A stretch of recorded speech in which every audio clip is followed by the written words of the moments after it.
రమ్మగారు ఏదైనా మంచి కథ చెప్తారా? మనం అహింసా జ్యోతి నుంచి కొన్ని కథలు చెప్పుకున్నాం కదా. అవునండి. అంటే బౌద్ధ ధర్మపు కథల్లో ఒక చిత్రమైన కథ ఉంది జయ. మనము ఈ మన మగధీర, ఈ బాహుబలి అలాంటి సినిమాల్లో అసలు అపరిమిత పరాక్రమం కలిగిన హీరోల గురించి వింటాం కదా. 100 మందిని చంపి కానీ చావడు అలాంటివి వింటాం. అట్లాంటి ఒక క్యారెక్టర్ బౌద్ధ ధర్మపు కథల్లో అలాంటి వాళ్ళు ఉండటం ఎంత విచిత్రంగా అనిపిస్తుంది. మరి కుశీనర దేశంలో బంధువులుడని ఒక యువకుడు ఉండేవాడు, మహాబలశాలి. అతను అక్కడ ఒక రాజుగారి మేనల్లుడు, మాండ్వ దేశపు రాజుకి మేనల్లుడట. స్వతహాగా అంటే రాచరికపు ఇది ఉన్నవాడు కాదు, రాజవంశంలో పుట్టినవాడే కానీ రాజ్యార్హత ఉన్నవాడు కాదు, కానీ అపరిమితమైన బలశాలి. ఆ కాలంలో జంబూ ద్వీపంలోనే అలాంటి వాడు లేడని పేరు కంచెట్ట అతను. కత్తి డాలు విలువిద్య, కత్తి విద్య ఖడ్గ విద్యలోనూ కత్తి డాలుతో విద్యేసేవాడు. అక్కడి నుంచి ఈట విసరటం, కత్తి డాలు వాడడంలో కానీ ఈట విసరటంలో కానీ విలువిద్యలో కానీ వాడిని మించిన వాళ్ళు లేరుట. ఆ బంధువులుడు అంత గ్రేట్. వాళ్ళ మేనమామ ఈ మాండ్వ దేశపు రాజుగారికి ఒక వెటకారం ఉంది, వీడు గొప్ప అన్నింటిని చేసేస్తాడని. ఆయనకి బంధుమల్లిక అని ఒక కూతురు ఉంది, బంధులుడు బంధుమల్లిక. ఈ కూతురు ఉంటే ఆయన ఏమన్నట్టు, ఒకసారి నేను ఒక పరీక్ష పెడతా, నువ్వు పరీక్షలో గెలిస్తే పిల్లనిచ్చి పెళ్లి చేస్తాను అన్నాడు. ఏం చేశాడట, ఒక మన ఇవి పని ఉంటాయి కదా వెదురు బొంగులు, ఆ బొంగుల్ని కట్టగట్టించాడు. కట్టగట్టించి ఆ వెదురు బొంగుల మధ్యలో ఇనప చువ్వలు పెట్టించి ఒక్క దెబ్బతో ఈ కట్ట గనక తెగొట్టావంటే పిల్లనిచ్చి పెళ్లి చేస్తా అన్నాడు.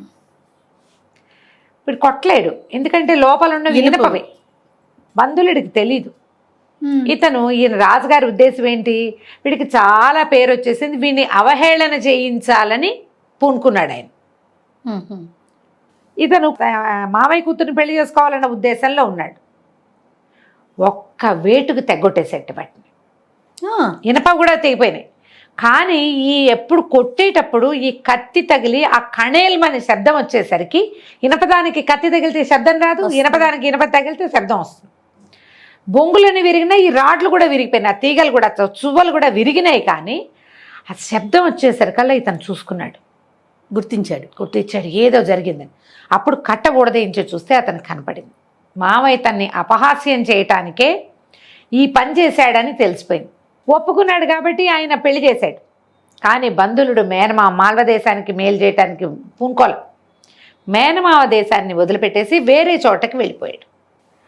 ఎక్కడికి వెళ్ళాడు, కౌశాంబికి వెళ్ళాడు. ఈ కౌశాంబి నగరంలోనే బుద్ధుని బోధలు జరిగేవి. ఈ అమ్మాయి బంధువులుడికి ఏం పెద్ద ఆసక్తి లేదు, కానీ బంధుమల్లికకి బుద్ధుని బోధలంటే చాలా ఆసక్తి. ఆ అమ్మాయి అతనితో సంతోషంగా ఉండి కౌశాంబి నగర రాజుకి సేవ చేసేవాడు, హాయిగా ఉండేది. రోజు బుద్ధుని బోధలు వినడానికి ఆయన కౌశాంబిలో ఉన్న నాళ్ళు వెళ్ళిపోయేది. ఒకవేళ ఆయన లేడనుకో బుద్ధుడు, ఎవరో ఒకళ్ళు ఆయన బదులు సాయంకాలం మాట్లాడేవాళ్ళు, అవైనా వినడానికి వెళ్ళేది. అవకాశం ఉన్నప్పుడల్లా బౌద్ధ విహారానికి వెళ్తూ ఉండేది. కౌశాంబి రాజు ఈ బంధువుడి సంగతి తెలిసి, అప్పుడు జంబూ ద్వీపంలోనే ఫేమస్ కదా అతను. ఆ రాజుగారి ఇతన్ని చేర్చుకున్నాడు. నువ్వు హాయిగా ఉండొచ్చు అని చెప్పి ఓ భవనం అది అరేంజ్ చేశాడు. భార్యతో సుఖంగా ఉండేవాడు. ఎన్ని సంవత్సరాలైనా సంతానం కలగల బంధుమల్లికకి. మేనమామ పిల్లలు కదా, కొంచెం ఏదో తేడా ఉండుంటుంది. అయితే ఇతను తనలాంటి బలశాలి అయిన కుమారుణ్ణి కనాలని కోరిక ఇతనికి. ఈ బంధుమల్లిక కూడా సామాన్యురాలు కాదు, 5 ఏనుగుల బలం కలిగిన అమ్మాయిట అది. అమ్మో, చాలా గట్టిది. ఇంత గట్టిదైన అమ్మాయికి ఇంత బలశాలి అయిన వాడి వల్ల కలిగే సంతానం అద్భుతంగా ఉంటుందని చెప్పుకునేవాళ్ళు. సంతానం ఏమో కలగల. ఏమై రోజు కౌశాంబికి వెళ్ళిపోయేది, అక్కడికి వెళ్ళేది, బౌద్ధవనానికి వెళ్ళేది. అయితే కొన్నాళ్ళు అయిన తర్వాత సంతానం కలగట్లేదని ప్రజల్లో మాటలు వచ్చేసినాయి. దాంతో ఇతను ఏమన్నాడు, నువ్వు వెళ్ళిపో మీ ఇంటికి, నీ వల్ల నాకు సంతానం కలిగేలాగా లేదు అని బంధుమల్లికని పంపించేశాడు మాల్వ దేశానికి. పంపిస్తే ఆ పిల్లకి వెళ్ళటం ఇష్టం లేదు. సంసారం ఎలా పోయినా బుద్ధుడి బోధలు మిస్ అయిపోతానని దుఃఖపడి ఆ అమ్మాయి ఏం చేసింది, బౌద్ధవనానికి వెళ్ళిపోయింది. వెళ్ళి ఆయనకి చెప్పింది, నాకు సంతానం కలగట్లేదు, మా వాళ్ళంతా ఇలా అంటున్నారు, అతనికేమో సంతానం కావాలి, మరి వంశాన్ని ముందుకు తీసుకెళ్ళాలి. ఆ కాలంలో అలాంటివి ఎక్కువ కదా, మరి పునర్వివాహం చేసుకుంటాడో ఏం చేస్తాడో నాకు తెలీదు, నేనేం చేయను అని దుఃఖించింది. ఇక్కడి నుంచి వెళ్ళిపోతే నేను నిన్ను చూడలేను, నీ బోధ వినకుండా అయిపోతాను, కౌశాంబి వదిలేశానంటే ఇంకా నేను నీకు దూరం అయిపోయినట్టే అది అని దుఃఖపడితే నువ్వు వెళ్ళొద్దు మీ ఇంటికి తిరిగి వెళ్ళిపోమన్నట్ట బుద్ధుడు. ఆ అమ్మాయి ఇంటికి వచ్చేసింది రథం వేసుకుని. వచ్చేసరికల్లా బంధువుడు ఏమనుకున్నాడు, ఏదో ఉంది, బుద్ధుడు ఏదో చేశాడు ఈ అమ్మాయి మీద, అంటే ఒక వరం ఏదో ఇచ్చాడు, మంచే జరుగుతుందని పంపించాడు వెనక్కని నమ్మి మళ్ళీ భార్యను చేర్చుకున్నాడు, తనతో ఉంచుకున్నాడు. కొంతకాలానికి ఈ బంధువాలిక ప్రెగ్నెంట్ అయింది. బుద్ధుని దయ వల్లే ఇది జరిగిందని భార్యాభర్త ప్రగాఢంగా నమ్మారు. అయితే ఆ కాలంలో చాలా ప్రత్యేకంగానట ఈ గర్భవతుల కోరికలు తీర్చడం ఒక ప్రోగ్రాం ఉండేది. నీకేం చేయాలనుంది, నీకేం కావాలనుందంటే తిండి మీద వాటి మీద ప్రత్యేక ఆసక్తులు అమ్మాయికి వెళ్ళి ఏమైనా తినాలనుంటే మనం కూడా చేస్తాం అట్లా. పిల్లకి ఏం తినాలనుందో అది పెడతారు. ఎవరింటికైనా చుట్టాలకి వెళ్తే దానికి నచ్చిన కూర వండి పెడతాము, చేస్తారు కదా, స్పెషల్ కేర్ తీసుకుంటాం. కోరిక తీర్చాలనుకుంటాం, ఏదో ఆ గుళ్ళోకి వెళ్తా, ఆ ఊరు వెళ్తా, ఆ మామయ్యని చూడాలనుంది, ఇలాంటివి అడుగుతారు చాలామంది. మనసు ఉంటుంది కదా, అమ్మమ్మని చూడాలి, అమ్మమ్మ గారి ఇంటికి వెళ్ళిపోవాలి, ఈ కనబోయే వాళ్ళకి ఎక్కువ ఉంటాయి అట్లాంటివి. అయితే ఈ అమ్మాయి ఏమంది, లిచ్చవి రాజకన్నికలు స్నానం చేసే జలాశయంలో స్నానం చేయాలని ఉంది అని అడిగింది. లిచ్చవి అనేది ఒక ప్రత్యేకమైన రాజవంశం, వాళ్ళది ఒక కల్ట్, ఒక ఏమనాలి, ఒక తెగ కింద ఉంచుకునేవాళ్ళు. వాళ్ళ గుళ్ళు వేరు, వాళ్ళ వ్యవహారం వేరు, అన్నీ వాళ్ళవి వేరు. అది కౌశాంబి నగరానికి చెందిన వాళ్ళే వాళ్ళు, కానీ వాళ్ళ పద్ధతులు వేరు. లిచ్చవిలో మగపిల్లలు చాలా ఎక్కువ, ఆడపిల్లలు తక్కువ. 500 మంది రాకుమారులు ఉన్నారు.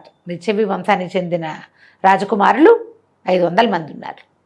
అయితే ఇతను ఏం చేశాడు, ఈ బంధులుడు ఈ పిల్లని రథం ఎక్కించుకుని భార్యమణిని తీసుకుపోయాడు. ఆ లిచ్చవి రాజవంశానికి చెందినవి వాటికి అన్నిటికీ చుట్టూత కోరళ్ళు ఉంటాయి, ఇతరులని రానివ్వరు. డైరెక్ట్గా లోపలికి వెళ్ళటానికేమో మీది లిచ్చవి వంశం కాబట్టి నువ్వు రాకూడదన్నారు. భార్యకే చూస్తే అది దిగులు మొహం పెట్టింది. అక్కడికి వెళ్ళాలనుంది ఆ అమ్మాయికి, దాని గురించి చాలా గొప్పగా చెప్పుకుంటారు బయట. అందుకని ఏం చేశాడు, దాన్ని వాళ్ళేమో ఆ చుట్టూతో ఉన్న కోరడికి ఇనప తీగలతోటి వలల్లి అంతా కట్టారట. వాళ్ళు చేస్తారు కదా, దాన్ని ఏదో అంటారు, ప్రహరీ, ఇనప తీగల ప్రహరీ ఆ జలాశయానికి. వీడేం చేశాడు, ఈ బంధులుడు కత్తితోటి తెగ నరికేసి, వీడు ఇనప చువ్వలే విరక్కొట్టినవాడు, తెగ నరికి భార్యను తీసుకుని లోపలికి వెళ్ళి రాజకన్యలు జలకాలాడే సరస్సులో భార్యతో సహా జలకాలాడి రథం ఎక్కి ఇంటికి వెళ్ళిపోయాడు. రాజవంశలిగా రాజకుమారులకి పిచ్చి కోపం వచ్చింది, మా వంశానికి మర్యాద లేదా, వాడు బలశాలైతే అవ్వచ్చు కాక, అంతే కదా, ఇంత పని చేస్తాడా, ఆడపిల్లలు దిగే దాంట్లో మగవాడు తను కూడా దిగుతాడా, వాడి వంతు చూస్తామని రాజుగారి దగ్గరికి వెళ్ళారు. కౌశాంబి నగరానికి ఉన్న రాజు, వాడు బలవంతుడు, వాడి జోలికి వెళ్ళొద్దు, నేను వెళ్ళను, మీరు కూడా వెళ్ళకండి, వాడి జోలికి వెళ్తే వాడు బతకనివ్వడు అని చెప్తే వీళ్ళు ఒప్పుకోలేదు. ఒప్పుకోక బంధువులటి మీద యుద్ధానికి వెళ్ళారు. ఈ రథం వేసుకుని వెళ్తున్నాడు కదా ఇతను, ఇప్పుడు అలాగే వాళ్ళ ఇంటికి వెళ్ళడానికి దూరం. కౌశాంబి ఈ లిచ్చవి రాజవంశాల వీళ్ళు ఇవన్నీ చాలా పెద్ద ప్లేస్, అది వెళ్తుంటే వెనకాల నుంచి ఈ రాజకుమారులంతా వచ్చేసారు గుర్రాల మీద, ఒక సోల్పుగా వస్తున్నట్టు లైన్గా.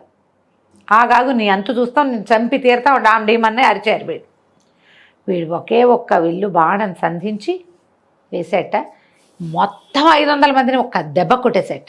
ఊరిని కొట్టేసరికల్లా ఈ ముందు వెళ్ళే ఆగాలిగా బాణం వేయటానికి. ఆగేసరికి వాళ్ళందరూ వచ్చి నీ అంతు చూస్తాం, నీకు ఇది చేస్తాం అని మాట్లాడితే వీడేమన్నాడు, నేను చచ్చిపోయిన వాళ్ళతో యుద్ధం చేయను, ఆల్రెడీ మీరు చచ్చిపోయారు, మీతో నేను యుద్ధం చేయను, పోండి అన్నట్టు అనేసరికి మేము చచ్చిపోవటం ఏమిటి, మేము బతికే ఉన్నామంటే, కాదు మీకు కవచాలు ఉండటం వల్ల మీకు తెలియటం లేదు, కవచాలు విప్పి చూడండి మీరు చచ్చిపోయారు అని చెప్పాడు. అయితే ముందు నుంచున్న రాజకుమారులు ఇద్దరు కవచాలు విటంగానే ఆ బాణం అటు గుచ్చేసింది లోపల నుంచి.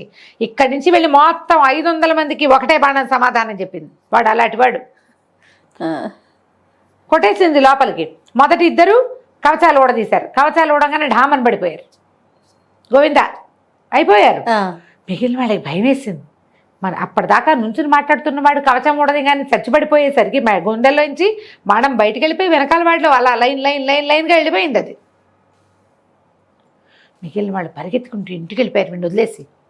లిచ్చవి రాజవంశ ప్రతిష్ట తర్వాత సంగతి, ముందు మనం బతుకుంటే చాలు అని పారిపోయారు.